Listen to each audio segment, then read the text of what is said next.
அஜய் ஞானமுத்து இயக்கத்தில் வந்திருக்கும் படம் டிமாண்டி காலனி 2ஆம் பாகம். பேய்ப்பட பிரியர்களுக்கு செமத்தியான தீனி, பயமுறுத்தும் திகிலூட்டும் இருட்டு, ஒளி, அலறல் என்று பேய்ப்பட பிரியர்களுக்கே பிடித்தமான பல விஷயங்கள் கலந்து கட்டி செய்திருக்கும் படம்தான் டிமாண்டி காலனி 2. முதல் பாகத்தில் டிமாண்டி காலனி வீட்டில் இருந்து தப்பி செல்லும் போது சீனிவாசன் உயிரிழப்பது போல காட்டப்பட்டது. சீனிவாசன் கோமாவில் கிடக்கிறார். அவருடைய சகோதரன் ரகு, இன்னொரு அருள்நிதி. தந்தையின் சொத்துக்கள் எல்லாம் தனக்கு மட்டும்தான் சேர வேண்டும் என்று நீதிமன்றத்தில் வழக்கு தொடுத்து வழக்காடி கொண்டிருக்கின்றார் ரகு. அதே சமயத்தில் தன்னுடைய கணவரின் சாவுக்கு யார் காரணம், சாவுக்கு பின்னால் இருக்கும் மர்மம் என்ன, அவர் கொல்லப்பட்டாரா, வேதேனும் சூன்யம் வைத்து கொல்லப்பட்டாரா, எப்படி கொல்லப்பட்டார், அவருடைய ஆன்மாவை சந்தித்து பேசுவதற்கு புத்த துறவியின் உதவியுடன் முயற்சிக்கின்றார் பிரியா பவானி சங்கர். கோமாவில் இருக்கும் சகோதரனின் சொத்துக்களையும் கோரும் ரகு, கணவனின் இறப்புக்கு காரணம் தேடும் பிரியா பவானி சங்கர், இப்படி இவர்களை சுற்றி பின்னப்பட்ட வேலி போல் கதை நகர்கிறது. மூவரையும் காவு வாங்க டிமாண்டி காலனி பேய் உருமாறிக்கொண்டும் உருமிக்கொண்டும் வருகின்றது.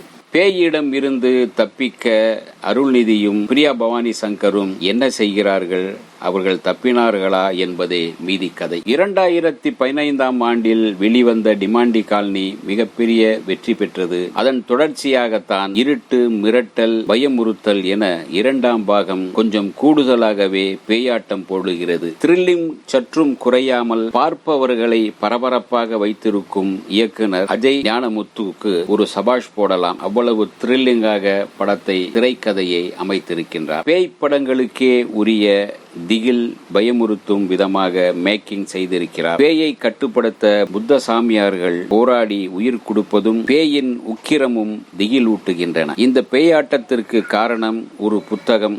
அதை படிக்கிறவர்கள் டிமாண்டி காலனிக்கு தன்னை அறியாமலே வந்து தன் உயிரை கொடுத்து விடுகிறார்கள். இதுவரை நடந்தது போரும், இனி யாரும் அந்த புத்தகம் படிக்க கூடாது, அந்த புத்தகம் யாரிடம் இருக்கிறதோ அவரிடமிருந்து கைப்பற்ற வேண்டும் என்று போலீஸ் உதவியுடன் அருள்நிதி முயற்சிக்கின்றார். அந்த புத்தகத்தை அவர்களிடமிருந்து பறித்தார்களா, மீண்டும் பேயிடம் மாட்டிக்கொண்டார்களா என்ன என்பதை 3ஆம் பாகத்தில் சொல்ல இருக்கின்றார்கள். 3ஆம் பாகத்தில் எல்லாம் சொல்வோம் என்பதற்கான லீடு படத்தில் இருக்கின்றது. அருள்நிதி, பிரியா பவானி சங்கர் தங்களுடைய பாத்திரங்களை அறிந்து மிகச் சிறப்பாக செய்திருக்கிறார்கள். மற்றும் அருண் பாண்டியன், அர்ச்சனா ரவிச்சந்திரன், புத்த சாமியார்கள் 4 பேர் நன்றாகவே செய்திருக்கிறார்கள். சாம் CS பின்னணி இசை த்ரில்லிங்கான அனுபவத்தை, பயமுறுத்தலை தருகின்றன. பேய்ப்பட பிரியர்களுக்கு கொண்டாட்டமான படம் டிமாண்டி காலனி 2. இந்த வீடியோ உங்களுக்கு பிடிச்சிருந்தா லைக் பண்ணுங்க, ஷேர் பண்ணுங்க, கமெண்ட் பண்ணுங்க, சப்ஸ்கிரைப் பண்ணுங்க, மறக்காம பெல் ஐகானை கிளிக் பண்ணுங்க.